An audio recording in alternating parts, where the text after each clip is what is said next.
के दिल्ली जाने के बाद डेनिस पर काम का बोझ बढ़ गया था। वहीं उर्वशी अच्छे से तैयार होकर ओबरॉय इंडस्ट्रीज आती है। उसे देखकर सभी कर्मचारी खड़े हो जाते हैं और गुड मॉर्निंग मैम कहते हैं। डेनिस का असिस्टेंट उर्वशी को देखकर उसके पास आता है और गुड मॉर्निंग विश करते हुए उसके हाथ से लंच बॉक्स ले लेता है। फिर वह उर्वशी को डेनिस के केबिन तक छोड़ देता है।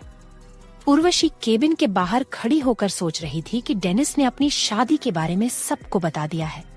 वह खुद से बोलती है, अगर डेनिस जी के मन में मेरे लिए कोई गलत इरादा होता तो वह कभी भी हमारी शादी को सार्वजनिक नहीं करते। डेनिस पर जो उर्वशी का गुस्सा था वह आधा तो ऐसे ही खत्म हो गया। उर्वशी दरवाजा खटखटाती है तो डेनिस कम इन कहता है। जैसे ही उर्वशी केबिन में जाती है, डेनिस के कानों में उसकी पायल की आवाज पड़ती है। डेनिस नजर उठाकर उर्वशी को देखता है और बस उसे ही देखता रह जाता है। उर्वशी बिल्कुल एक नई नवेली दुल्हन की तरह तैयार होकर आई थी। उसने लाल रंग की नेट की साड़ी पहनी थी, बाल खुले छोड़े थे, मांग में सिंदूर भरा था, गले में मंगलसूत्र और हाथों में चूड़ा पहना था।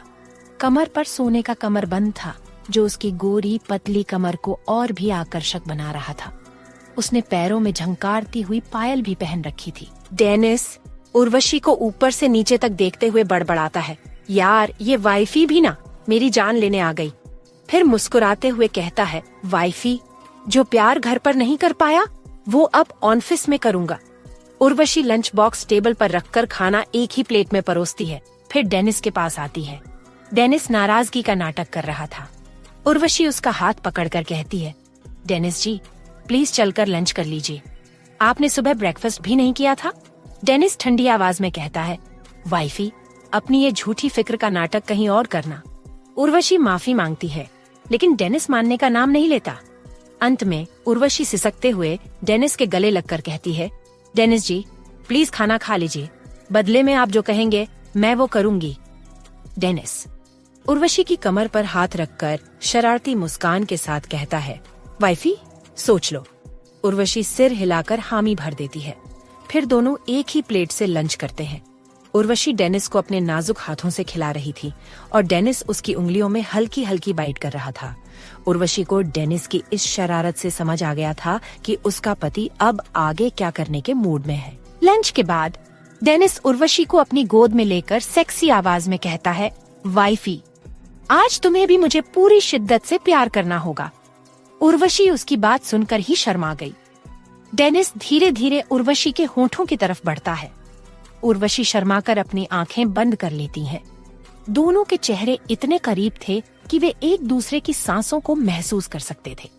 डेनिस उर्वशी के गाल पर अपनी नाक रगड़ते हुए सेक्सी आवाज में कहता है, वाइफी आई वॉन्ट यू। फिर वह उर्वशी के होठों पर अपने होंठ रखकर उसे दीवानों की तरह चूमने लगता है। उसका एक हाथ उर्वशी की पीठ पर और दूसरा उसकी कमर पर था। उर्वशी के हाथ भी डेनिस के बालों में उलझे हुए थे। करीब 15 मिनट बाद डेनिस उर्वशी के होठों को छोड़ता है। उर्वशी गहरी सांस लेते हुए डेनिस की गहरी आंखों में देख रही थी। डेनिस भी उसे इंटेंस नजरों से देखते हुए अपनी गोद में उठाकर केबिन में बने प्राइवेट रूम में ले जाता है। वह प्राइवेट रूम भी बेहद लग्जरी था। डेनिस उर्वशी को बेड पर बैठा देता है और अपना कोट और शर्ट उतारने लगता है। उर्वशी शर्माकर बेड से उठकर डेनिस को हल्का सा धक्का देती है और विंडो के पास जाकर खड़ी हो जाती है। उसका दिल तेजी से धड़कने लगा था। उसे थोड़ा डर भी लग रहा था क्योंकि वह जानती थी कि जब डेनिस प्यार करने पर उतरता है तो रोकने से भी नहीं रुकता। उर्वशी अपने फर्स्ट नाइट के बारे में सोच ही रही थी कि तभी उसे अपनी कमर पर डेनिस के गर्म हाथ महसूस होते हैं।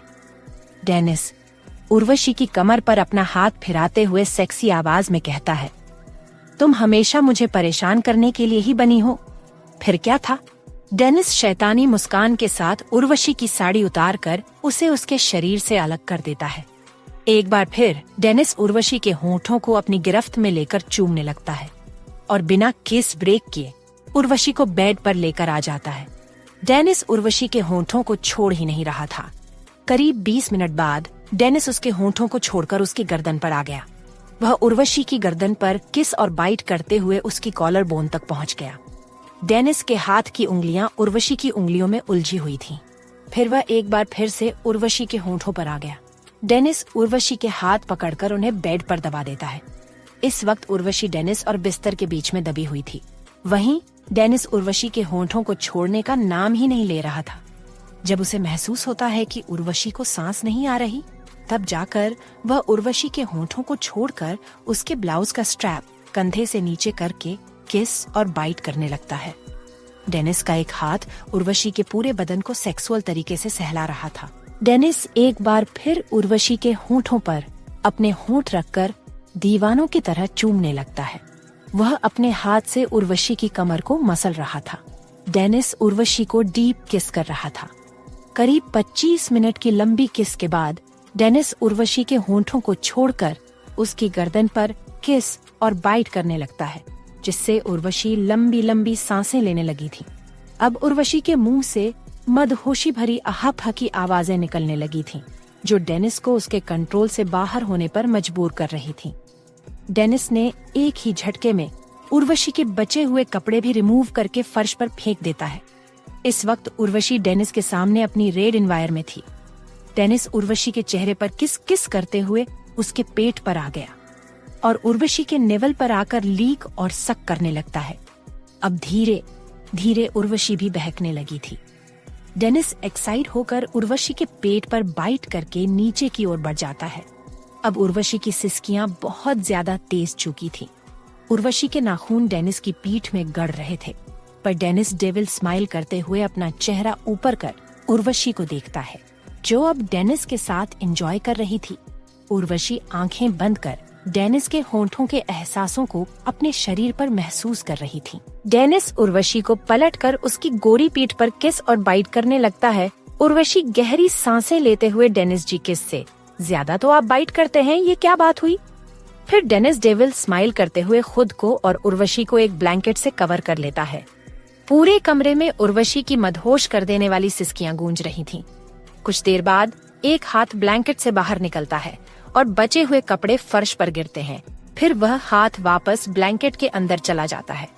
वहीं उर्वशी की सिसकियां और पायल की आवाज पूरे कमरे में गूंज रही थीं, जो माहौल को और भी मदहोश कर रही थी। डेनिस और उर्वशी अपनी प्यार भरी दुनिया में खो चुके थे। दोपहर से रात हो चुकी थी, लेकिन डेनिस था कि उर्वशी को छोड़ ही नहीं रहा था।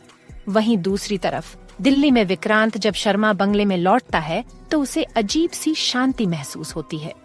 एक मेड विक्रांत के लिए पानी लेकर आती है। विक्रांत मेड से अंशा और अपने बच्चों के बारे में पूछता है तो मेड बताती है कि बच्चे तो डिनर करके सो चुके हैं और अंशा अपने मॉम डैड के कमरे में है। विक्रांत अंशा से मिलने सीधे उसके मॉम डैड के कमरे में पहुंच जाता है। कमरे में कोई नहीं था, लेकिन टीवी चल रहा था। विक्रांत टीवी पर चल रही वीडियो देखता है तो उसके चेहरे के सामान्य भाव कठोर हो जाते हैं। टीवी में जो वीडियो चल रही थी उसमें विक्रांत अंशा के मॉम डैड को धमकाते हुए कह रहा था, डीसीपी ललित शर्मा, तेरी बेटी को तो मैं हर कीमत पर हासिल करके रहूंगा, चाहे मुझे उसके लिए कत्लेआम ही क्यों न करने पड़े। तभी विक्रांत के कानों में अंशा की आवाज पड़ती है, सर, आपने अपनी हवस मिटाने के लिए मुझे अनाथ कर दिया, क्यों? इतना कहकर अंशा धड़ाम से जमीन पर बैठकर रोने लगती है। दिल्ली शहर के मौसम में अचानक परिवर्तन आ गया। तेज हवा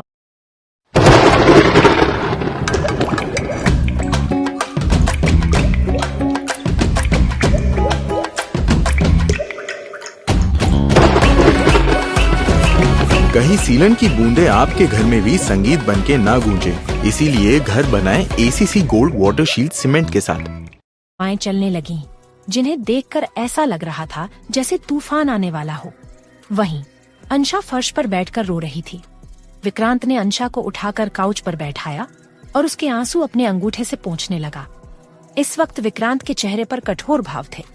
अंशा ने एक फोटो दिखाते हुए विक्रांत से पूछा, ये सब क्या है? उस फोटो में विक्रांत ने अंशा के डैड के माथे पर गन रखी हुई थी। विक्रांत ने अंशा के हाथ से फोटो लेते हुए कहा, स्वीट हार्ट, क्या तुम्हें इस फोटो और वीडियो क्लिप पर अपने हबी से ज्यादा भरोसा है? अंशा काउच से खड़ी होकर विक्रांत की आंखों में आंखें डालकर बोली, मुझे सच जानना है, वो भी आपके मुंह से। विक्रांत ने अंशा को अपनी गोद में उठाकर बेड पर लिटा दिया और खुद भी उसके ऊपर आ गया। विक्रांत के इस एक्शन से अंशा की आंखें हैरानी से फैल गईं। उसने विक्रांत को अपने ऊपर से हटाते हुए कहा, विक्रांत सर, ये क्या पागलपन है? मुझे जानना है कि आपने मेरे मॉम डैड का मर्डर किया है या नहीं। अंशा गुस्से में विक्रांत को अपने ऊपर से हटाने की लाख कोशिश करती है, लेकिन विक्रांत को हिला भी नहीं पाती। तभी विक्रांत उसके होंठों पर जोर से काटता है, जिससे अंशा के होंठ से हल्का सा खून निकल आता है। विक्रांत अंशा की गर्दन में चेहरा छुपाकर कोल्ड वॉइस में कहता है, स्वीट हार्ट, तुम्हें कमिश्नर ब्रजेश सिंह की 15वीं एनिवर्सरी पार्टी तो याद है? उस पार्टी में मैंने तुम्हें पहली बार देखा था। रेड प्रिंसेस गाउन में तुम स्वर्ग की अप्सरा से भी ज्यादा खूबसूरत लग रही थी। मेरी नजर बस तुम पर ही टिक गई थी। मैं चाहकर भी तुमसे नजरें नहीं हटा पा रहा था। तुम्हारी ये नशीली हरी आंखें मुझे अपनी ओर खींच रही थीं। फ्लैशबैक। कमिश्नर ब्रजेश की एनिवर्सरी पार्टी जोर शोर से चल रही थी। हर कोई पार्टी का आनंद ले रहा था। वहीं विक्रांत कमिश्नर ब्रजेश के साथ बार काउंटर पर खड़ा था, हाथ में रेड वाइन का गिलास लिए। वाइन को गिलास में घुमाते हुए उसकी नजर डांस फ्लोर पर शोभित के साथ नाचती अंशा पर ही टिकी थी। विक्रांत ने ब्रजेश सिंह से कोल्ड वॉइस में पूछा, मिस्टर सिंह, डांस फ्लोर पर वो रेड गाउन में लड़की कौन है? कमिश्नर ब्रजेश ने अंशा की ओर देखते हुए कहा, अरे ये तो हमारे डीसीपी ललित शर्मा की इकलौती बेटी अंशा है। बहुत प्यारी बच्ची है। डांस करते करते अंशा को प्यास लगी तो वह शोभित को डांस फ्लोर पर छोड़कर बार काउंटर के पास आई। उसने विक्रांत को देखते हुए हंसते हुए कहा, हाय हैंडसम, प्लीज मेरा पर्स पकड़ लो। फिर वह कोल्ड ड्रिंक पीने लगी। अंशा के इतने करीब आने से विक्रांत का पत्थर दिल पहली बार धड़कने लगा। अंशा की प्यारी सी मुस्कान उसे और खूबसूरत बना रही थी। विक्रांत ने अंशा के माथे पर आए पसीने को अपने रुमाल से पोंछ दिया। बिना उसकी इजाजत के अंशा ने पाउट बनाते हुए कहा, हैंडसम, यहाँ तो पसीने की बूंदें रह ही गई हैं। विक्रांत ने हल्की सी मुस्कान के साथ उसका माथा अच्छे से पोंछ दिया। अंशा अपनी कोल्ड ड्रिंक पीने में व्यस्त थी, जबकि विक्रांत उसकी नशीली आंखों में देखता रहा। जितना वह अंशा को देख रहा था, उतना ही उसका दीवाना होता जा रहा था। विक्रांत अंशा के गाल की तरफ अपने होंठ लेकर बढ़ा, लेकिन उससे पहले ही अंशा ने उसके गाल पर किस कर दी और अपना पर्स लेते हुए बोली, थैंक यू हैंडसम। फिर वह अपने मॉम, डैड और शोभित के साथ पार्टी से चली गई। विक्रांत हल्की सी मुस्कान के साथ अपने गाल पर हाथ रखकर उसे जाते हुए देखता रहा। अगली सुबह शर्मा बंगला। अंशा को स्कूल भेजने के बाद उसके मॉम डैड ऑफिस जाने के लिए तैयार हो रहे थे। अंशा के डैड ने उसकी मॉम से कहा, तृप्ति डार्लिंग, हमने इस मुसीबत को क्या खाकर पैदा किया था? इस लड़की को स्कूल भेजना भी किसी मिशन से कम नहीं है। तृप्ति सोचते हुए बोली, ललित जी, मुझे लगता है हमने अपनी फर्स्ट नाइट पर रसमलाई और समोसा खाए थे, तभी हमारी अंशा मासूम और चुलबुली है। दोनों एक दूसरे को देखकर मुस्कुरा दिए। तभी ललित ने तृप्ति के गले में मंगलसूत्र पहनाते हुए कहा, डार्लिंग, अंशु ने तो अपनी फरमाइश बता दी। डैडी, ऑफिस से आते वक्त मेरे लिए chow mein, momos, ice cream, pizza, chocolate, pasta और बर्गर लेते आना। अब आप भी बता दीजिए, आपके लिए क्या लाऊं? अंशा की मम्मी उसके डैड को घूरते हुए बोली, ललित जी, आपकी लाडली ने 10 दिन से घर का बना खाना नहीं खाया है, बस बाहर का जंक फूड खाती रहती है। आपने अंशु को बहुत ज्यादा ही बिगाड़ दिया है। शादी के बाद अगर आपके दामाद ने आपकी लाडली के नखरे नहीं उठाए तो क्या होगा? अंशा के डैड उसकी मम्मी को पीछे से गले लगाते हुए बोले, डार्लिंग, अपनी प्रिंसेस के लिए कोई ऐसा प्रिंस ढूंढूंगा जो मेरे अंशु की हर फरमाइश और जिद उसके कहने से पहले ही पूरी कर दे। तभी एक नौकर उनके कमरे के दरवाजे पर दस्तक देकर कहता है, सर, आपसे मिलने कोई आया है। फिर वह चला जाता है। 10 मिनट बाद जब अंशा के मम्मी पापा तैयार होकर हॉल में आते हैं तो विक्रांत को काउच पर राजा की तरह पैर पर पैर रखकर बैठे देखते हैं। अंशा के मम्मी पापा एशिया के नंबर 1 बिजनेसमैन को अपने घर देखकर चौंक जाते हैं। अंशा के डैड मुस्कुराते हुए कहते हैं, सर, आप मेरे गरीब खाने में कैसे? विक्रांत की नजर इस वक्त हॉल में लगी अंशा की एक बड़ी फोटो पर थी। अंशा की मम्मी विक्रांत से पूछती हैं, सर, आप क्या लेंगे? विक्रांत सपाट लहजे में कहता है, आपकी बेटी चाहिए। विक्रांत की बात सुनकर अंशा के डैड हल्की सी मुस्कान के साथ कहते हैं, सर, आप मजाक अच्छा कर लेते हैं, लेकिन विक्रांत का चेहरा देखकर कोई भी समझ सकता था कि वह इस वक्त कितना गंभीर है। विक्रांत खड़ा होकर अपनी आईब्रो रब करते हुए कहता है, मिस्टर शर्मा, मैं आपकी बेटी से शादी करना चाहता हूँ, उसके साथ बच्चे पैदा करना चाहता हूँ। विक्रांत की बेशर्मी भरी बात सुनकर अंशा की मम्मी गुस्से में बोलती है, लोक मिस्टर ओबेरॉय, अगर ये मजाक था तो बहुत घटिया मजाक था। और अगर आप वाकई मेरी बेटी से शादी करना चाहते हैं तो मैं आपको बता देती हूँ, वो अभी महज 17 साल की है। तो जैसे आए हैं वैसे ही लौट जाइए। हमें अपनी बेटी की शादी आपसे नहीं करनी है। विक्रांत अपनी गर्दन सहलाते हुए गुस्से को नियंत्रित करता है और कहता है, मिसेस शर्मा उर्फ सासू माँ, आज से 2 महीने बाद मेरी स्वीट हार्ट 18 साल की हो जाएगी। तब हम शादी कर सकते हैं। और मैं आपसे परमिशन मांगने नहीं आया, बस बताने आया हूँ कि आपकी बेटी मेरी हो चुकी है। इतना कहकर विक्रांत वहाँ से चला जाता है। अंशा के मम्मी पापा विक्रांत की बातों से बेहद घबरा गए थे, क्योंकि उन्हें पता था कि विक्रांत का जुनून किस हद तक जा सकता है।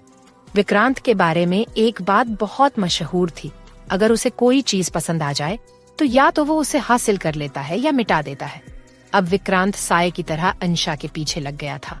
वह अंशा के सामने नहीं आता था, क्योंकि उसे पता था कि अगर वह अंशा के करीब गया तो अपनी सीमाएं लांघ सकता है।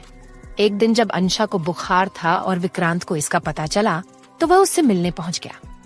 विक्रांत खिड़की के रास्ते अंशा के कमरे में गया। अंशा दवाई खाकर सो रही थी। विक्रांत उसे देखते हुए धीरे से कहता है, स्वीट हार्ट, तुमने इस बिलियनेयर को आशिक आवारा बना दिया है। अब बस उस दिन का इंतजार है जब तुम मेरे बिस्तर पर मेरे नीचे होगी। विक्रांत अंशा के पास बैठकर उसके माथे पर किस करता है तो उसे महसूस होता है कि अंशा का बदन बर्फ की तरह ठंडा है। वह ठंड से कांप रही थी। अंशा की हालत देखकर विक्रांत के माथे पर चिंता की लकीरें उभर आईं। कुछ सोचते हुए विक्रांत डेविल स्माइल के साथ अपने शर्ट के बटन खोलते हुए कहता है, स्वीट हार्ट, तुम फिक्र मत करो, मैं तुम्हें कुछ नहीं होने दूंगा। विक्रांत अपनी शर्ट उतारकर अंशा के बगल में लेट जाता है और उसे अपनी बाहों में भर लेता है। उसकी गर्मी महसूस कर अंशा का कांपना थोड़ा कम हो गया था। सुबह 6 बजे अंशा के मम्मी पापा उसे उठाने के लिए कमरे में आते हैं। विक्रांत को शर्टलेस विंडो पर खड़ा देखकर वे चौंक जाते हैं और उनके मन में ये ख्याल आता है कि कहीं विक्रांत ने उनकी बेटी के साथ कुछ गलत तो नहीं कर दिया। विक्रांत बिना पीछे देखे कोल्ड वॉइस में ललित जी से कहता है, ससुर जी, ज्यादा खुश होने की जरूरत नहीं है, अभी आपको नाना बनने में वक्त है। यह कहकर विक्रांत बिना रुके एरोगेंट अंदाज में चलते हुए मुख्य दरवाजे से बाहर निकल जाता है। विक्रांत की इस हरकत के बाद अंशा के मम्मी पापा बेहद घबरा गए थे। उन्हें पता था कि विक्रांत पर वे कोई लीगल एक्शन नहीं ले सकते।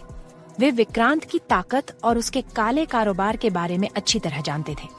अंशा की मम्मी उसे देखते हुए धीरे से उसके डैड से कहती हैं, ललित जी, मिस्टर ओबेरॉय की तो हिम्मत बढ़ गई है। वह हमारे घर में घुसकर हमारी बेटी के साथ। फिर वह रोते हुए अपने कमरे में चली जाती है। अंशा के डैड विक्रांत से अंशा को बचाने के लिए उसे अपने बचपन के बेस्ट फ्रेंड के पास लंदन भेजने का प्लान बना लेते हैं। कुछ दिनों बाद अंशा की मम्मी उसका सामान पैक करते हुए कहती हैं, अंशा बेटा, तुम इतना रो क्यों रही हो?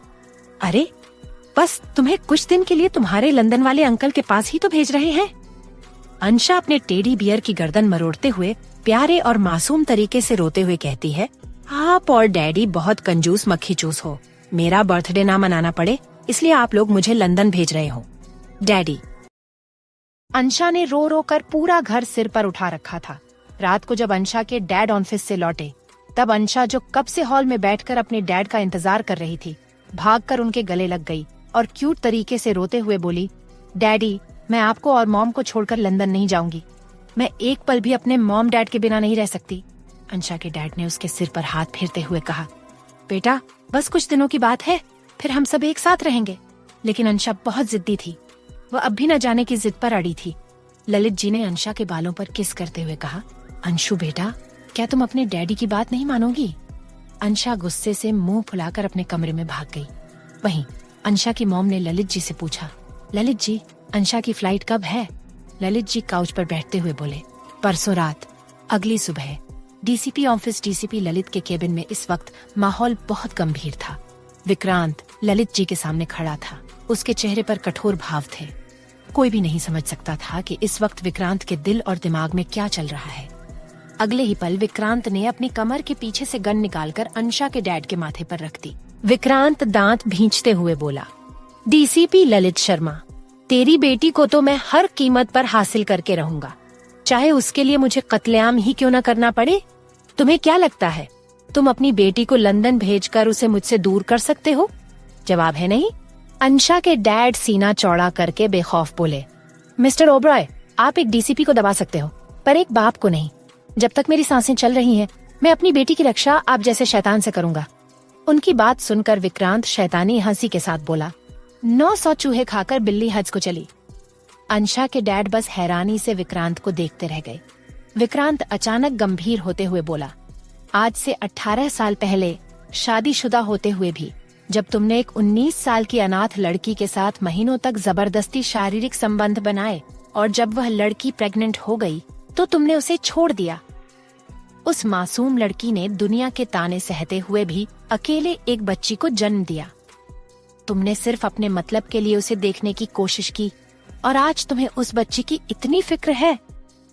विक्रांत की बात सुनकर अंशा के डैड के चेहरे का रंग उड़ गया। उनके माथे पर पसीना छलक आया।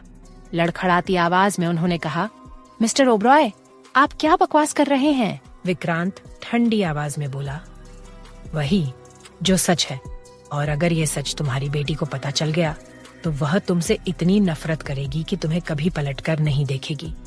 तुम्हारी पत्नी भी यही करेगी जब उसे तुम्हारे साधु बनने की सच्चाई का पता चलेगा। ललित जी अचानक कुर्सी पर बैठ गए। विक्रांत ने गंभीर आवाज में कहा, अगर मेरी स्वीट हार्ट को मुझसे दूर करने की कोशिश की तो मैं उसे तुमसे इतना दूर कर दूंगा कि तुम उसे जिंदगी में फिर कभी नहीं देख पाओगे। मैं कुछ महीनों के लिए यूएस जा रहा हूँ, तब तक मेरी स्वीट हार्ट का ख्याल रखना। अगर मेरे पीछे कोई चालाकी की तो याद रखना। विक्रांत धमकी देकर डीसीपी ऑफिस से एयरपोर्ट के लिए निकल गया। वहीं ललित जी पानी का गिलास पीते हुए गहरी सोच में डूब गए। फ्लैशबैक। सालों पहले एक केस के सिलसिले में जब ललित जी एक कॉलेज गए थे तो उनकी मुलाकात जिया से हुई थी। जिया एक बेहद खूबसूरत और भोली 19 साल की अनाथ लड़की थी। ललित जी जिया की खूबसूरती पर इतने मोहित हो गए कि शादीशुदा होते हुए भी उसके पीछे पड़ गए। जिया ललित जी को कोई भाव नहीं देती थी, लेकिन एक दिन जब ललित जी ने उसे किसी लड़के के साथ रेस्टोरेंट में देखा तो वो गुस्से से पागल हो गए। उन्होंने जिया को जबरदस्ती अपने साथ ले जाकर एक छोटे से घर में कैद कर लिया। वहाँ ललित जी ने महीनों तक उसके साथ जबरदस्ती की। जब जिया प्रेग्नेंट हुई तो ललित जी ने उसे पैसे देकर कहा, अबॉर्शन करवा लो, और अगर इस बच्चे के सहारे मेरी शादीशुदा जिंदगी बर्बाद करने की कोशिश की तो अंजाम बुरा होगा। जिया डर के मारे चुप रही। 9 महीने ताने सुनकर दर्द सहते हुए उसने सरकारी अस्पताल में एक बच्ची को जन्म दिया। जिया की हालत बेहद खराब थी। उसी वक्त एक वीआईपी अस्पताल में ललित जी की पत्नी तृप्ति ने एक मृत बच्चे को जन्म दिया। तृप्ति बेहोश थी और इस सच से अनजान थी। ललित जी को जैसे ही जिया की मौत और बच्ची के बारे में पता चला, वह भागते हुए सरकारी अस्पताल पहुंचे। जिया की लाश के पास रोती बच्ची को गोद में उठाकर कहा, मेरी बच्ची, मुझे माफ कर दो। ललित जी ने जिया की अंतिम विदाई पत्नी के तौर पर दी और बच्ची को तृप्ति के पास रख दिया। तृप्ति को यही बताया गया कि उसने एक बच्ची को जन्म दिया है। उन्होंने बच्ची का नाम अंशा रखा। वर्तमान सोच से बाहर आकर ललित जी फूट फूट कर रोने लगे। उन्होंने भगवान से प्रार्थना की, मेरे गुनाहों की सजा मेरी बच्ची को मत दो। अब ललित जी कशमकश में थे। अगर उन्होंने अंशा की शादी विक्रांत से नहीं करवाई तो विक्रांत सच्चाई उजागर कर देगा, और अगर शादी करवा दी तो अंशा का क्या होगा। रात को जब ललित जी और तृप्ति घर लौट रहे थे तो ललित जी ने सच्चाई बता दी। तृप्ति पैनिक करने लगी और ललित जी का ध्यान ड्राइविंग से हट गया। सामने से आते ट्रक से उनकी कार टकरा गई और मौके पर ही दोनों की मौत हो गई। 3 महीने बाद जब विक्रांत भारत लौटा तो उसे पता चला कि अंशा के माता पिता का एक्सीडेंट हो गया है और अंशा 1 महीने पहले ही कहीं चली गई है। कुछ समय बाद कॉलेज फंक्शन में विक्रांत ने अंशा को देखा, जो अब और भी खूबसूरत और आकर्षक हो चुकी थी। फ्लैशबैक समाप्त। हवाएं अब तूफान में बदल चुकी थीं और अंशा सच्चाई सुनकर बौखला गई थी। वह कमरे का सामना तोड़-फोड़ कर रही थी और चिल्ला चिल्लाकर विक्रांत को झूठा बोल रही थी। अंशा इस सच को स्वीकार ही नहीं कर पा रही थी। उसे विश्वास ही नहीं हो रहा था कि उसके डैड किसी लड़की के साथ ऐसा घिनौना काम कर सकते हैं, और वो लड़की कोई और नहीं बल्कि उसकी माँ ही थी। अंशा हमेशा से यही मानती थी कि वह अपने मॉम डैड के प्यार की निशानी है, लेकिन आज उसे पता चला कि वह उसके डैड की हवस की निशानी है। अंशा विक्रांत के पास आकर उसकी आंखों में आंखें डालकर रोते हुए बोली, आप खुद को बचाने के लिए मेरे डैडी पर झूठा इल्जाम लगा रहे हैं। मेरे डैडी मेरे हीरो हैं। जिन्होंने न जाने कितनी ही लड़कियों की जान और इज्जत बचाई थी, वो ऐसा गलत काम नहीं कर सकते। विक्रांत इस वक्त पूरी तरह शांत खड़ा था और ध्यान से अंशा को देख रहा था। अंशा का चेहरा रो रो कर लाल हो चुका था, उसकी आंखें सूज गई थीं और अब तो उसके शब्द भी लड़खड़ा रहे थे। लेकिन वह अभी भी एक ही बात चिल्ला चिल्ला कर दोहरा रही थी कि वह एसीपी तृप्ति और डीसीपी ललित की बेटी है और अपने मॉम डैड के प्यार की निशानी है। विक्रांत ने धीरे से अंशा को अपनी बाहों में भर लिया और उसकी पीठ सहलाने लगा। वह मन ही मन सोचने लगा, मैं जानता था स्वीट हार्ट कि तुम इस सच को कभी स्वीकार नहीं कर पाओगी, लेकिन यह सच बताना जरूरी था, क्योंकि मैं नहीं चाहता था कि यह तुम्हें किसी और से और किसी और तरीके से पता चले। विक्रांत ने अभी सिर्फ ऊपरी तौर पर यह सच बताया था कि उसके डैड ने उसकी माँ के साथ क्या किया था, लेकिन असली सच तो अब भी बाकी था और शायद अंशा वह कभी भी बर्दाश्त नहीं कर पाती। दूसरी तरफ जंगलों में बने एक लकड़ी के कॉटेज में पार्टी चल रही थी। रवि निगम, उसके चाचा किशोर निगम और अक्षय तीनों जश्न मना रहे थे। आखिर उनकी चाल कामयाब जो हो गई थी। वे यही चाहते थे कि अंशा विक्रांत को गलत समझे और वही हुआ था। उधर मुंबई में विकी और दादाजी उर्वशी और डेनिस का इंतजार कर रहे थे, लेकिन वे अब तक घर नहीं आए थे। दादाजी विकी को घूरते हुए बोले, नालायक, तुझसे कहा था उर्वशी के साथ जाने को। मुझे दामाद बाबू पर जरा भी भरोसा नहीं है। हे भगवान, उस हैवसी दामाद बाबू ने मेरी बच्ची के साथ क्या किया होगा, जबकि डेनिस और उर्वशी अब भी अपनी प्यार भरी दुनिया में खोए हुए थे। अगली सुबह जब डेनिस और उर्वशी घर पहुंचे तो उन्होंने देखा कि विकी और दादाजी कमर पर हाथ रखकर रास्ते में खड़े हैं। डेनिस दोनों की गुस्से से लाल पीली शक्ल देखकर धीरे से बड़बड़ाया, लो, सुबह सुबह प्यार के दुश्मनों की शक्ल देखने को मिल गई। दादाजी ने उर्वशी को घूरते हुए कहा, सीधे अपने कमरे में जाओ। और फिर डेनिस को घूरकर बोले, तुमने मेरे भरोसे का फायदा उठाया, अब मैं तुम्हें उर्वशी की शक्ल तक नहीं देखने दूंगा। डेनिस दादाजी के गले लगते हुए बोला, चिल दादू, इस नाजुक उम्र में इतना मत उछलो, वरना गिरने के चांस रहते हैं। कुछ देर बाद सभी नाश्ते के लिए डाइनिंग टेबल पर बैठे थे, तभी मधु और नीति बिना ब्रेक वाली गाड़ी की तरह भागती हुई आईं। डेनिस दादाजी को परेशान करने के इरादे से नीति और मधु के गले लगकर बोला, अरे मेरी आधी घर वालियों, कैसी हो? दादाजी डेनिस को घूरते हुए बोले, हैवसी दामाद बाबू, पहले एक घर वाली को तो संभाल लो। डेनिस ने मुस्कुराकर जवाब दिया, अरे दादाजी, मैं तो अपनी घरवाली को संभालने के लिए तैयार हूँ, पर आपको ही तकलीफ हो रही है। इस पर दादाजी ने उर्वशी को साथ लिया और मंदिर चले गए। डेनिस विकी को घूरते हुए बोला, साले साहब, अगर अब तुमने मुझे मेरी उर्वशी से दूर किया तो मैं तुम्हारी गर्लफ्रेंड को अपना बना लूंगा। ये कहकर डेनिस ऑफिस चला गया। विकी डेनिस की बुराई करते हुए नीति और मधु के साथ कॉलेज के लिए निकल गया। तीनों नीति की कार में कॉलेज जा रहे थे। तभी विकी की नजर नीति की गर्दन पर पड़े लाल निशान पर गई। वह तुरंत पूछ बैठा, ये निशान कैसे आए? इससे पहले कि नीति कुछ कहती, मधु हंसते हुए बोली, अरे यार, इसका जो मंगेतर है ना, ये उसके प्यार मिक्स हवस की निशानी है। विकी ने माथा पीटते हुए कहा, 3 जीजा और तीनों ही ठरकी, और साग वाला तो ठरक में सबका बाप है। विकी की बात सुनकर मधु पेट पकड़कर हंसने लगी, जबकि नीति दांत भींचकर बोली, ओ जीजा के साले, अगर आज तूने अपने जीजा को सबक नहीं सिखाया तो तू गया।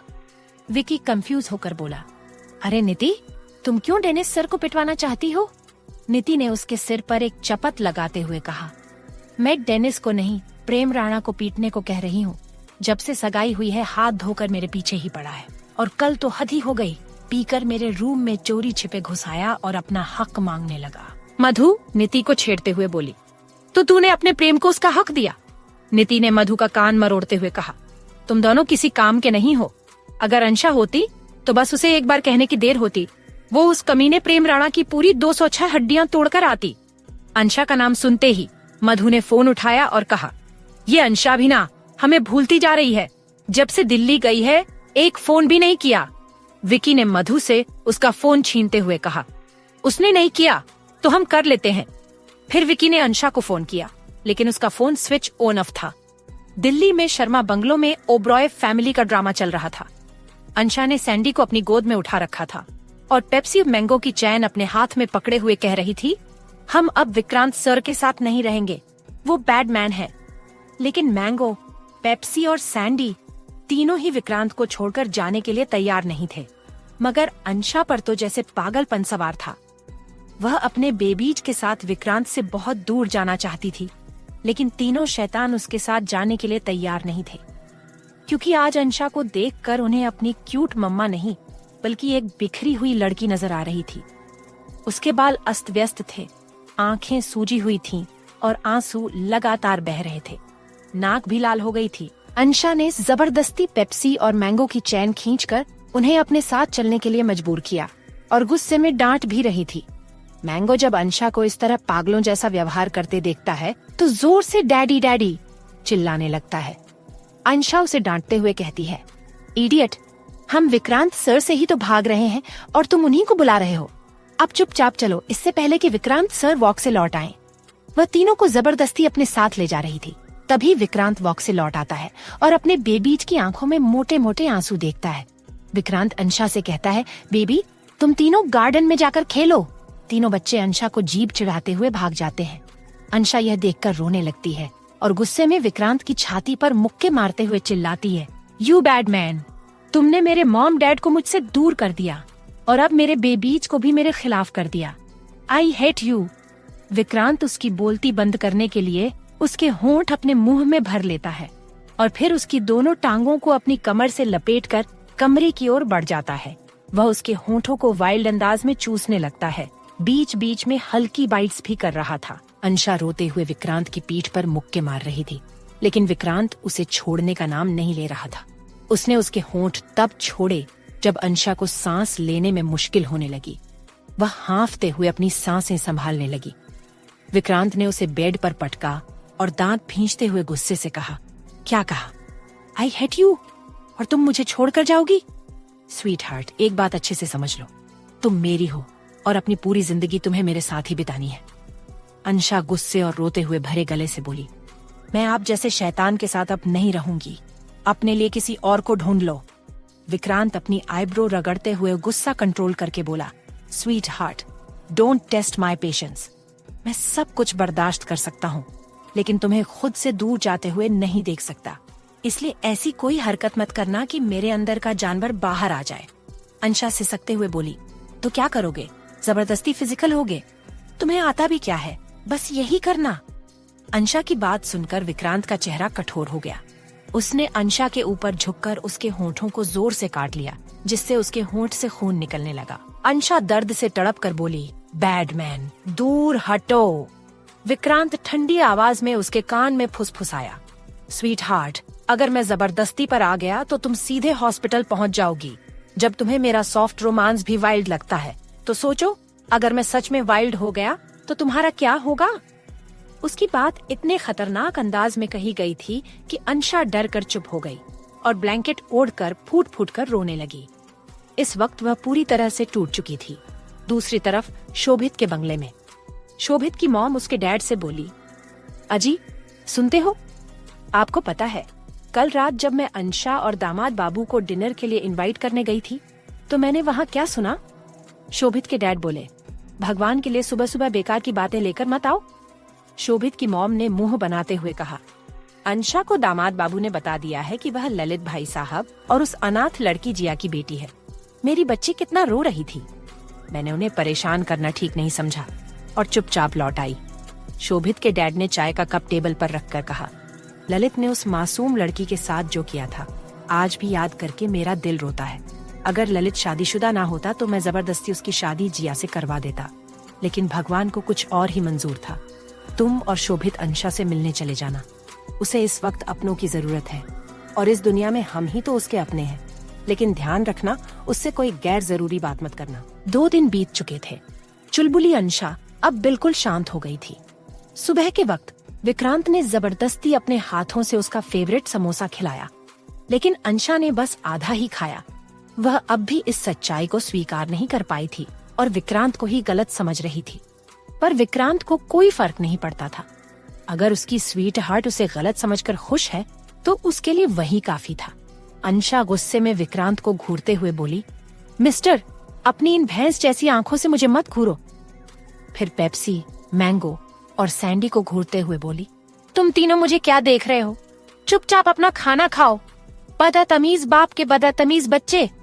विक्रांत को उसकी मनोदशा का अच्छे से अंदाजा था, इसलिए वह उसकी बदतमीजियों को बर्दाश्त कर रहा था।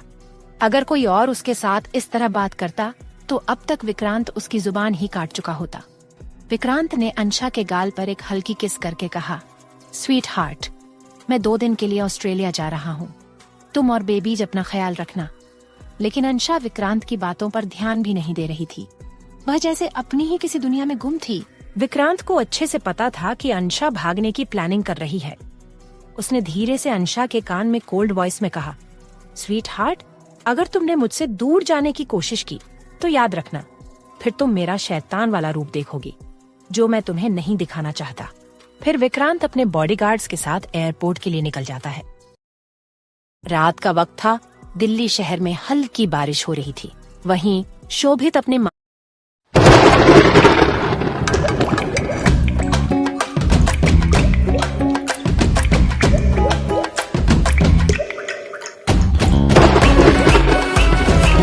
कहीं सीलन की बूंदे आपके घर में भी संगीत बनके ना गूंजे, इसीलिए घर बनाएं ACC gold water shield cement के साथ। माता पिता के साथ अंशा से मिलने शर्मा बंगले पहुंचता है। हॉल में विक्रांत और अंशा के तीनों शैतान बच्चे पकड़म पकड़ाई खेल रहे थे। शोभित उन्हें देखकर मुस्कुराता है और मैंगो को रोककर अंशा के बारे में पूछता है। मैंगो सीढ़ियों की तरफ देखता है, जिससे शोभित समझ जाता है कि अंशा अपने कमरे में है। इसी बीच शोभित के पिता मैंगो, पेप्सी और सैंडी को देखकर प्यार से कहते हैं, मेरे तीनों गोलगप्पों, नानू के पास आओ। देखो, नानू तुम्हारे लिए तुम्हारे फेवरेट स्नैक्स लेकर आए हैं। चलो नानू के पास आओ। तीनों दौड़कर प्रीतम जी के पास आ जाते हैं। प्रीतम जी पंजों के बल बैठकर तीनों को प्यार से सहलाते हैं और फिर पेप्सी से पूछते हैं, क्या तुमने डिनर किया? पेप्सी सिर हिलाकर ना में जवाब देता है। इस पर प्रीतम जी पेप्सी के माथे पर किस करके कहते हैं, आप तीनों यही मामू के साथ बैठो, नानू और नानी तुम्हारी मम्मा को लेकर आते हैं, फिर सब साथ बैठकर डिनर करेंगे। शोभित की माँ मेड को डाइनिंग टेबल पर खाना लगाने का कहकर शोभित के पिता के साथ अंशा को बुलाने चली जाती है। वहीं जब प्रीतम जी अंशा के कमरे का दरवाजा खोलते हैं तो अंदर का नजारा देखकर घबरा जाते हैं और चिल्लाते हुए दौड़ पड़ते हैं, अंशा मेरी बच्ची, रुक जाओ, ऐसी बेवकूफी मत करना। दरअसल अंशा अपनी कलाई की नस काटने जा रही थी, लेकिन सही समय पर प्रीतम जी ने उसे रोक लिया। उन्होंने गुस्से से कहा, ये क्या पागलपन था? अंशा चीखते हुए कहती है, मुझे नहीं जीना। अगर मैं अपने डैड की हवस की निशानी हूँ और एक मासूम लड़की के दर्द की याद दिलाती हूँ तो मैं नहीं जीना चाहती। अंशा बेकाबू हो चुकी थी। शोभित के माता पिता भी उसे संभाल नहीं पा रहे थे। उसे यह बर्दाश्त नहीं हो रहा था कि वह एक अनवांटेड चाइल्ड है। उसके डैड ने उसे बस इसलिए अपने पास रखा क्योंकि उनकी पत्नी का बच्चा मृत पैदा हुआ था। अगर वह बच्चा जिंदा होता तो शायद आज अंशा भी अपनी माँ की तरह किसी अनाथ आश्रम में पली होती, एक अनाथ बच्चे की तरह। वहीं प्रीतम जी, जो अंशा को सच बताने आए थे, अब असमंजस में थे। जब उन्हें अपनी पत्नी से पता चला कि अंशा विक्रांत को गलत समझ रही है, तो उन्होंने फैसला किया था कि वे उसे उसके डैड का सच बताएंगे, ताकि वह विक्रांत को गलत समझकर अपना रिश्ता खराब न कर बैठे। लेकिन अंशा की मानसिक स्थिति ऐसी नहीं थी कि वह इस सच को स्वीकार कर पाती। उसने अपनी पूरी जिंदगी में अपने डैड को कभी किसी लड़की के साथ गलत करते नहीं देखा था, तो वह ये कैसे मान लेती कि उसके डैड ने एक 19 साल की लड़की के साथ जबरदस्ती की थी और उसी जबरदस्ती की वह निशानी है। प्रीतम जी उसे अपने सीने से लगाकर पूछते हैं, बच्चे आखिर हुआ क्या है, अपने अंकल को बताओ। अंशा रोते हुए प्रीतम जी को सब कुछ बता देती है। प्रीतम जी उसके सिर पर हाथ फेरते हुए हंसकर कहते हैं, अरे बेटा, दामाद बाबू के मजाक को तुम इतना सीरियसली क्यों ले रही हो? तारा जी अंशा के बालों पर किस करके कहती हैं, अरे अंशा बेटा, ये पति लोग ऐसे ही उल्टे सीधे मजाक करते हैं। तुम इस बात को सच मानकर खुद को खत्म करने जा रही थी, पागल लड़की। शोभित के माता पिता को न चाहते हुए भी अंशा की हालत देखकर झूठ बोलना पड़ा, क्योंकि इस वक्त विक्रांत भी नहीं था जो उसे संभाल सकता था। अंशा रोते हुए कहती है, अंकल प्लीज मुझे सच बताइए, आखिर मेरी माँ कौन थी? प्रीतम जी दिल पर पत्थर रखकर झूठ बोलते हैं, तृप्ति भाभी और कौन? बेटा, दामाद बाबू के मजाक को इतना सीरियस मत लो और उन्हें वापस आने दो। मैं उनकी क्लास लगाऊंगा। उन्होंने मेरी फूल सी बच्ची को रुला कैसे दिया? अंशा यह सुनकर खुश हो जाती है कि उसकी माँ तृप्ति थी। लेकिन सच चाहे जितना भी छिपा लिया जाए वह बाहर आ ही जाता है। फिर शोभित के माता पिता जबरदस्ती अंशा को डिनर कराते हैं। दूसरी तरफ मुंबई में नीति अपने कमरे में बेचैनी से टहल रही थी और खुद से ही बड़बड़ा रही थी। नीति, गद्दी, उस प्रेम राणा को उल्टा सीधा बोलने की क्या जरूरत थी? अब उस जानवर को गुस्सा दिला दिया ना। अगर उसने मम्मी पापा से मेरी शिकायत कर दी तो? तभी नीति को अपनी बालकनी में एक साया नजर आता है।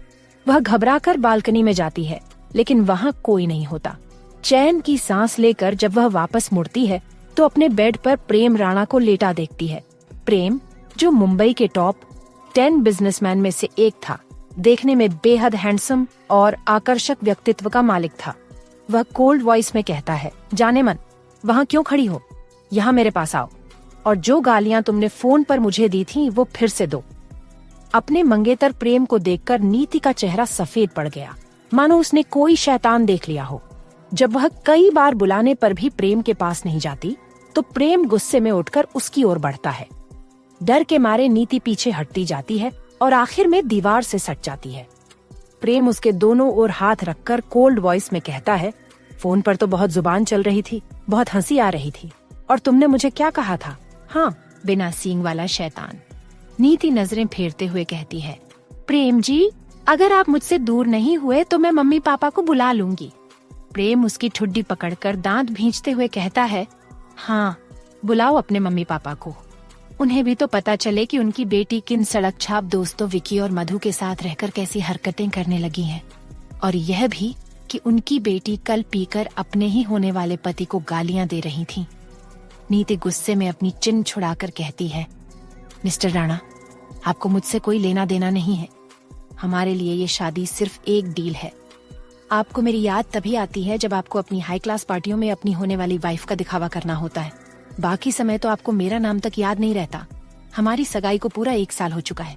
प्रेम नीति की बात सुनकर उसके बाल अपनी मुट्ठी में भरकर ठंडी आवाज में कहता है, Niti Arora, favourite colour red, favourite flower rose और बेस्ट फ्रेंड अंशा शर्मा। तुम्हारा बॉयफ्रेंड इंस्पेक्टर तेजस, जिसके साथ तुम शादी के सपने देख रही हो और घर से भागने की सोच रही हो। मुझे तुम्हारे बारे में हर एक खबर है, जाने मन। प्रेम की बातें सुनकर नीति का तो मानो खून ही सूख गया था। अगर उसके बॉयफ्रेंड के बारे में उसके डैड और मॉम को पता चल गया तो वे उसे जान से ही मार डालेंगे।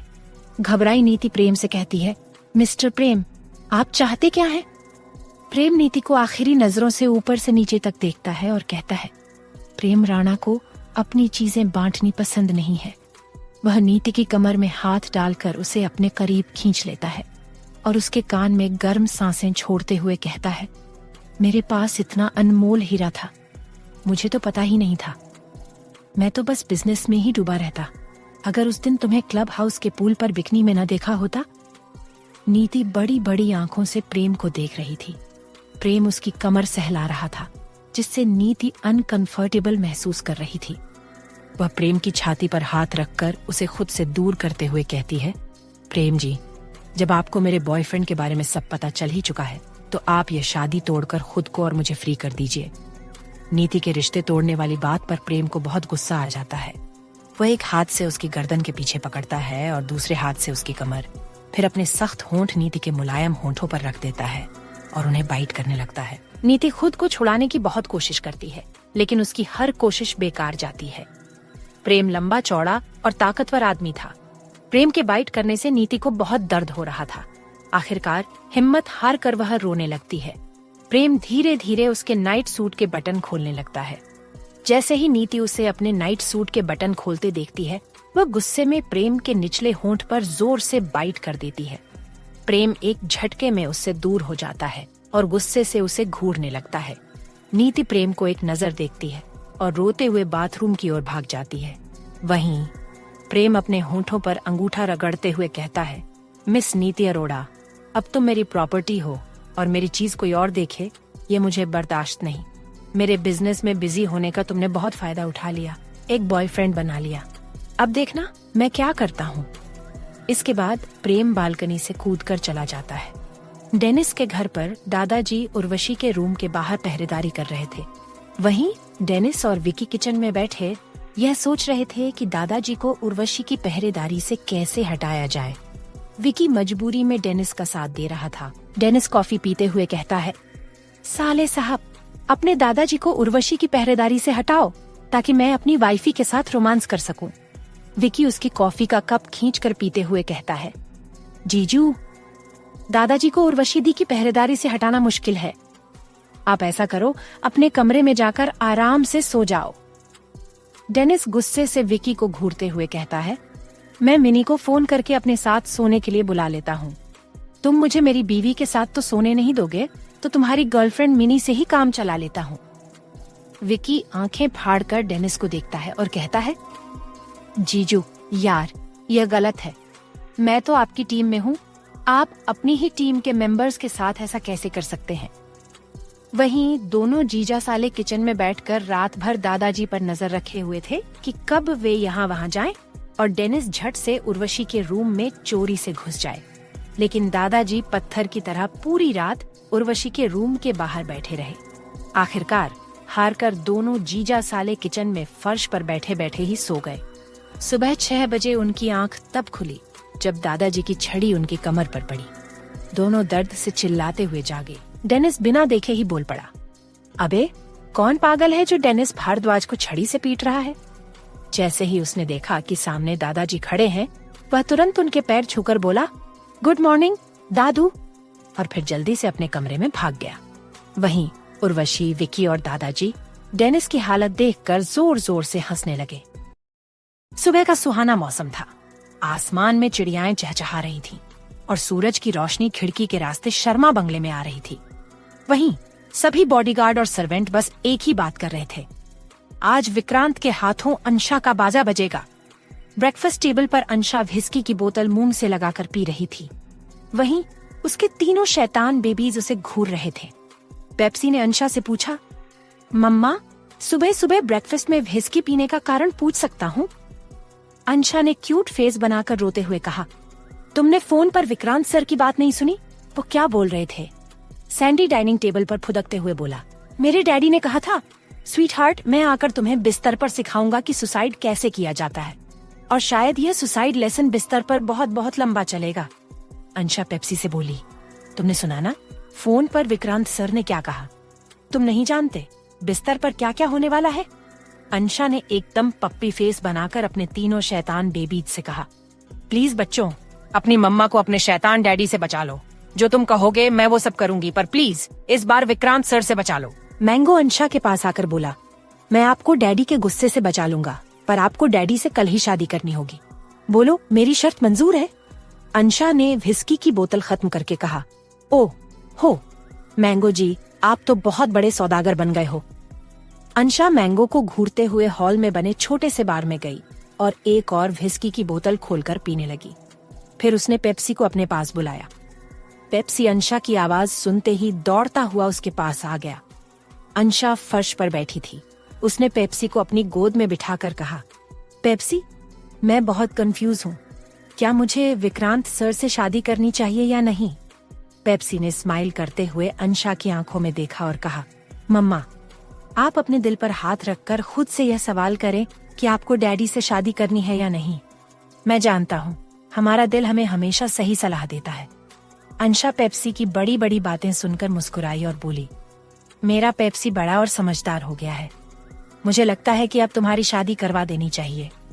पेप्सी शर्माते हुए बोला, क्या मम्मा, अभी तो मेरे मम्मा डैडी की शादी की उम्र है। ये कहकर पेप्सी शर्म से भाग गया और वहीं अंशा अपने दिल पर हाथ रखकर खुद से सवाल करने लगी। दिल कह रहा था कि उसे विक्रांत से शादी कर लेनी चाहिए, लेकिन दिमाग कह रहा था कि विक्रांत उसके मम्मी पापा का कातिल है, उसे शादी नहीं करनी चाहिए। अंशा अपने दिल और दिमाग की इस जंग से परेशान होकर बोली, उस वीडियो क्लिप और तस्वीरों से यह तो कहीं भी साबित नहीं होता कि विक्रांत सर ही मेरे मम्मी पापा के कातिल हैं। लेकिन तभी उसका दिमाग उसे चेतावनी देने लगा, अगर 5 बच्चे पैदा करने के बाद एक दिन तुझे पता चले कि तेरे बच्चों का बाप विक्रांत ही तेरे मम्मी पापा का कातिल है, तो फिर तू क्या करेगी? अंशा यह सोचकर घबरा गई और रोते हुए बोली, मैं पागल हो जाऊंगी, मुझे किसी से शादी वदी नहीं करनी, मैं तो हिमालय जाकर तपस्या करूंगी। दूसरी ओर विक्रांत अपने प्राइवेट प्लेन से इंडिया लौट रहा था। वह सीट पर बैठा किसी गहरी सोच में डूबा था। वहीं पीछे खड़े रंजीत और जावेद धीमी आवाज में बात कर रहे थे। रंजीत बिना किसी एक्सप्रेशन के जावेद से बोला, यार बॉस आज पहले की तरह ही गुस्से में लग रहे हैं। मैम ने सुसाइड की कोशिश करके बॉस के अंदर छुपे खूंखार शैतान को जगा दिया है। जावेद ऊपर देखकर बड़बड़ाया, ए ऊपर वाले, हमारी मैम को बॉस के गुस्से से बचा लेना। वो कितनी मासूम है। जब से मैम बॉस की जिंदगी में आई है तब से हमें बॉस से कम डांट पड़ने लगी है। मैम सिर्फ बॉस के लिए ही लकी नहीं है, वो हम सबके लिए भी लकी है। तभी विक्रांत की कोल्ड वॉइस उनके कानों में पड़ी, मैडम के चमचों, आज तुम्हारी मैम को मेरे गुस्से से कोई नहीं बचा सकता, इसलिए अपने भगवानों को परेशान मत करो। रंजीत मन ही मन बुदबुदाया, आज तो अंशा मैम गई। विक्रांत ने अपना गुस्सा कंट्रोल करते हुए खुद से कहा, स्वीट हार्ट, तुम्हें समझना होगा कि तुम्हारी जान पर भी तुम्हारा नहीं बल्कि मेरा हक है। तुम मेरे प्यार और नरमी का बहुत फायदा उठा चुकी हो। लेकिन विक्रांत के गुस्से की आग में घी डालने के लिए उसके एक बॉडीगार्ड का फोन आ गया। उसने बताया कि अंशा सिक्योरिटी को चकमा देकर बंगले से भाग गई है। विक्रांत को पीछे से अपने तीनों बेबीज के रोने की आवाज भी आ रही थी। अब तो उसका गुस्सा ज्वालामुखी की तरह फूट पड़ा। उसने गुस्से में सामने की चीजें तोड़नी शुरू कर दी और सीधे पायलट के पास गया। पायलट के माथे पर गन टिकाते हुए विक्रांत गरजा, जल्दी से जल्दी इस प्लेन को इंडिया ले चलो वरना यहीं से नीचे फेंक दूंगा। बेचारे पायलट ने विक्रांत के गुस्से से डरकर प्लेन की स्पीड बढ़ा दी। इधर दूसरी तरफ अंशा पूरी तरह नशे में टल्ली होकर सड़कों पर झूम रही थी। वह राह चलते लोगों को हाय हेलो कहती हुई आगे बढ़ रही थी। अचानक एक कार से उसकी हल्की टक्कर हो गई। कार की स्पीड कम थी इसलिए उसे ज्यादा चोट नहीं आई। कार में बैठा लड़का खिड़की से आधा बाहर आकर गुस्से में बोला, ए लड़की, मरने के लिए मेरी ही कार मिली थी, अब हटो रास्ते से। डर के कारण अंशा ने अपना चेहरा दोनों हाथों से ढक लिया था, लेकिन लड़के की बात सुनकर उसने अपने चेहरे से हाथ हटाए और बोली, मैं हिमालय जा रही हूँ, मेरे रास्ते से तुम हटो वरना। वो लड़का जब अंशा का चेहरा देखता है तो अपनी कार की सीट पर उछलते हुए असिस्टेंट से कहता है, ये तो मेरे ब्रदर की दुल्हन है, मैं डैड को फोन करता हूँ। वो लड़का तुरंत अपने डैड को फोन करके बोलता है, डैड, भाई की दुल्हन मिल गई, वो मेरे सामने खड़ी है। फोन के दूसरी तरफ उसके पिता कहते हैं, छोटे राजकुमार, अंशा को जल्द से जल्द जयपुर लेकर आओ। वो लड़का मुस्कुराते हुए जवाब देता है, ओके डैड, ये छोटा राजकुमार जयपुर रियासत की बड़ी बहू रानी को संभालकर जयपुर लाएगा। जैसे ही छोटे राजकुमार फोन पर बात खत्म करके बाहर देखता है, वह देखता है कि एक वैन अंशा को किडनैप करके ले जा रही है। वह गुस्से से तिलमिला उठता है और दांत भींचते हुए कहता है, अब मैं अपने भाई की दुल्हन को अपने हाथों से निकलने नहीं दूंगा। वह तुरंत अपनी कार स्टार्ट करता है और उस वैन के पीछे लगा देता है। उधर मुंबई में डेनिस खुद अपने हाथों से दादाजी को नाश्ता सर्व कर रहा था। उर्वशी डेनिस का ये रूप देखकर बहुत खुश थी कि वह उसे पाने के लिए उसके दादाजी की केयर कर रहा है। डेनिस दादाजी के पैर छूकर कहता है, दादू, मैं उर्वशी को पहाड़ी वाले मंदिर के दर्शन के लिए ले जाना चाहता हूँ, अगर आपकी इजाजत हो। दादाजी उसे घूरते हुए पूछते हैं, मंदिर ही लेकर जाओगे ना? डेनिस मासूमियत से मुस्कुराकर कहता है, दादू, मैं और उर्वशी तो आपकी लंबी उम्र की दुआ करने ही जा रहे हैं। वहीं विकी नाश्ता करते हुए मजाकिया लहजे में कहता है, ये जीजू कितने बड़े झूठे हैं। दादू को कौन बताए कि जीजू उर्वशी दी को पहाड़ी वाले मंदिर नहीं बल्कि अपने पहाड़ी वाले फार्म हाउस लेकर जा रहे हैं। दादाजी मंदिर की वजह से उर्वशी को डेनिस के साथ जाने की इजाजत दे देते हैं। उर्वशी और डेनिस नाश्ता करके निकल जाते हैं। गाड़ी में उर्वशी पैसेंजर सीट पर बैठी थी जबकि डेनिस ड्राइव कर रहा था। उर्वशी मुस्कुराते हुए कहती है, डेनिस जी, अगर दादू को पता चला कि आपने उनसे झूठ बोला है तो वह आपको छड़ी से मारेंगे।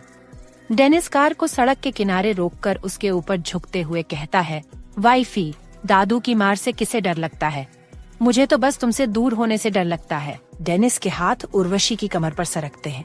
वह उसकी साड़ी का पल्लू हटाकर उसके कंधे पर हल्का सा किस कर देता है। उर्वशी मदहोश होकर गहरी सांस लेते हुए कहती है, डेनिस जी, यहाँ नहीं।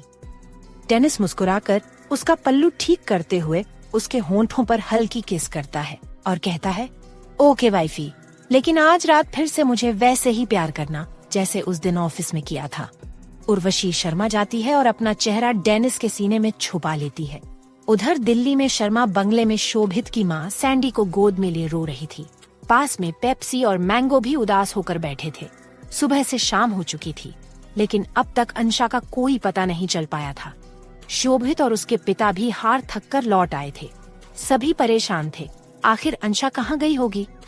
तभी बंगले में गूंजती हुई विक्रांत की दहाड़ सुनाई देती है, तुम सबसे एक लड़की नहीं संभाली गई, सबको इसकी सजा मिलेगी। ये बात विक्रांत अपने बॉडीगार्ड और नौकरों से कह रहा था, लेकिन शोभित की माँ को लग रहा था कि आज तो उनकी भी शामत आ गई। विक्रांत गुस्से में चुटकी बजाकर शोभित की फैमिली को घूरते हुए कहता है, गेट आउट। वे तीनों चुपचाप घर से चले जाते हैं, क्योंकि उन्हें भी पता था कि वहाँ रुककर वे बस विक्रांत के गुस्से का शिकार ही होंगे। इसके बाद विक्रांत अपने सभी नौकरों और बॉडीगार्ड्स को एक लाइन में खड़ा करके दांत भींचकर कहता है, मैं तुम्हारी जान लूं, उससे पहले दफा हो जाओ। तभी सैंडी रोते हुए विक्रांत के पास आती है और अपनी भाषा में कहती है, डैडी मुझे मम्मा चाहिए। विक्रांत उसे गोद में उठाकर उसके माथे पर किस करता है और कोल्ड वॉइस में बुदबुदाता है, अंशा शर्मा। दूसरी ओर वह वैन अंशा को दिल्ली के एक सुनसान इलाके में ले जाकर एक बड़े बंगले के अंदर ले जाती है। जैसे ही बंगले का दरवाजा खुलता है, अंशा अपने सामने अक्षय को एक नए अवतार में खड़ा पाती है। आज अक्षय बहुत हैंडसम लग रहा था। उसने जीन्स, सफेद टी शर्ट और ब्राउन लेदर जैकेट पहन रखी थी।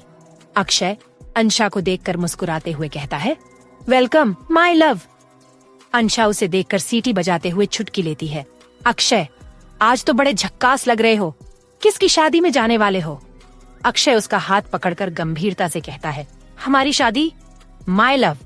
नशे में होने के कारण अंशा अक्षय के गले लगकर हंसते हुए कहती है, वाह, फिर तो शादी में शाही पनीर भी होगा। अक्षय शैतानी मुस्कान के साथ उसे गोद में उठाकर कहता है, हाँ माय लव, पहले शादी होगी, फिर दावत और आखिर में।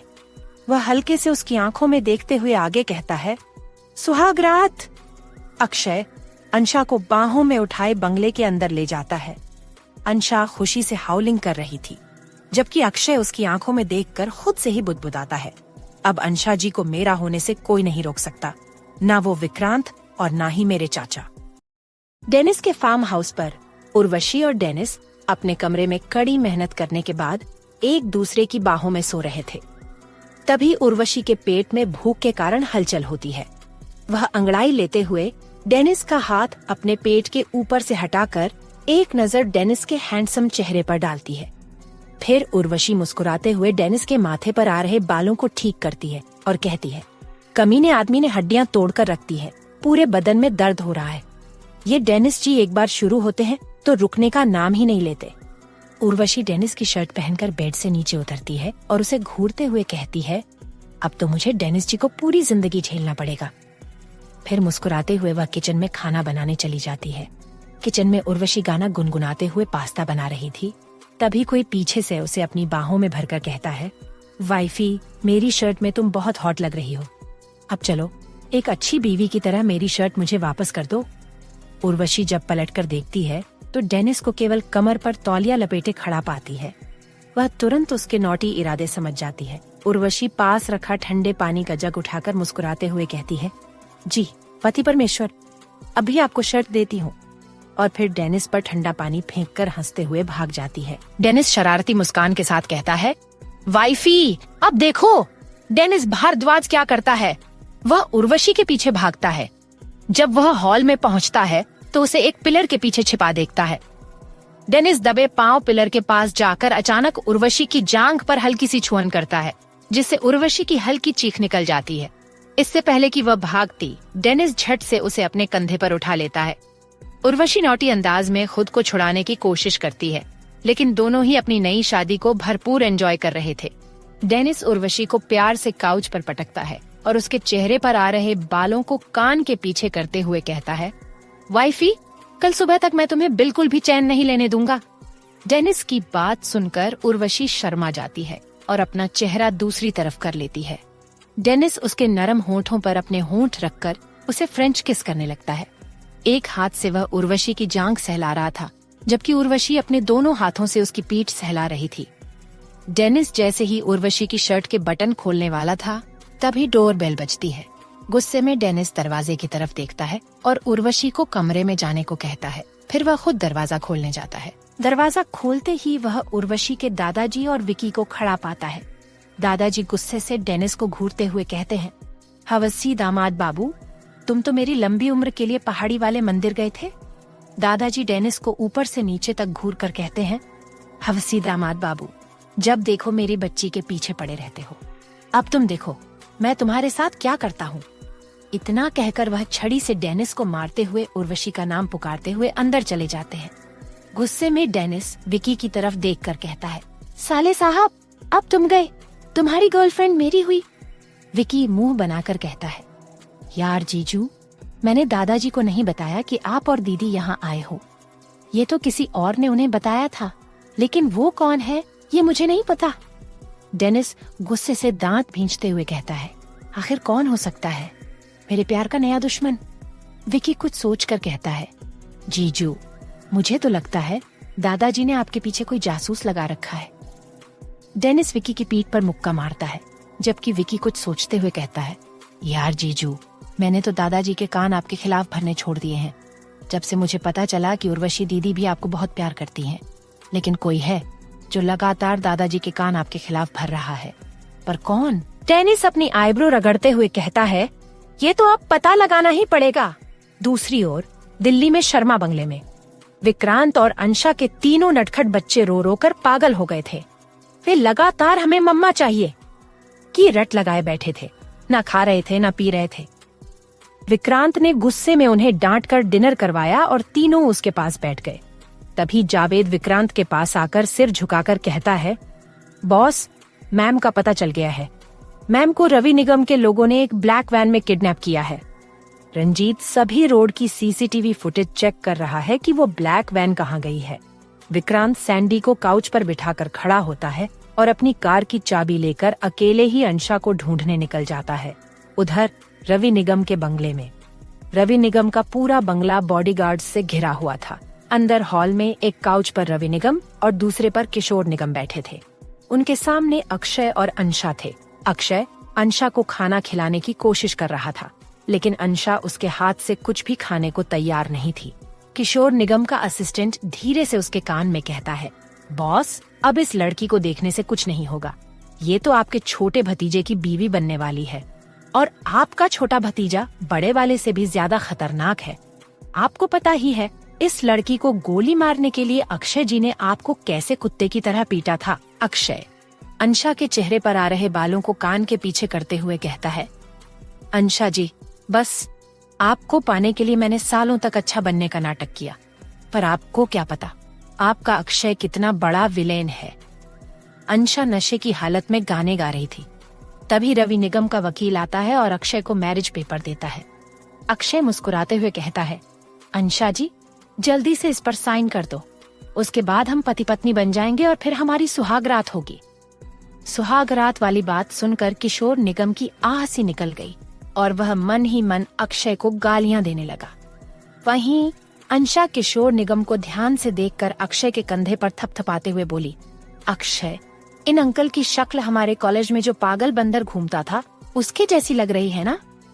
अंशा की बात सुनकर वहाँ मौजूद सभी लोग किशोर निगम पर हंसने लगे। वहीं अक्षय प्यार से अंशा के गाल खींचकर बोला, मेरी क्यूटी पाई, मजाक हम बाद में कर लेंगे, पहले इन पेपर्स पर साइन करो। अंशा भी क्यूट फेस बनाकर बोली, ओके अक्षय। फिर उसने पेन लेकर मैरिज पेपर्स पर साइन कर दिए। अक्षय खुशी से अंशा को गले लगा लिया। उधर रवि निगम विक्रांत की हार से खुश हो रहा था, जबकि किशोर निगम मजनू की तरह अपने असिस्टेंट के कंधे पर सिर मारने लगा। वहीं अंशा सबको देखकर ताली बजाते हुए बोली, ये। महारानी मुस्कुराई और अंशा के होंठ के कोने पर लगी सब्जी पोंछते हुए बोली,